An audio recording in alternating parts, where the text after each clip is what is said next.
Hi friends, మనం గమనించినప్పుడు చూడండి, ఇదంతా ఇప్పుడు ప్రమాణ స్వీకారం చేసినప్పుడు సెంట్రల్ గవర్నమెంట్ 52 మంది బీజేపీ వాళ్ళు ఉంటే అందులో మన తెలుగు వాళ్ళు ఎంతమంది ఉన్నారు? బీజేపీ వాళ్ళ తరఫున ఒక అతను ఉన్నాడు, వర్మ. తర్వాత తెలంగాణ రాష్ట్రం నుంచి 2 ఉన్నారు. తమిళనాడు నుంచి మ్యాక్సిమం ఉండకపోవచ్చు.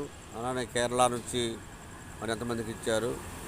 మరి కర్ణాటక నుంచి హెచ్డి దేవగౌడ కుమారుడు కుమారస్వామి ఉన్నాడు.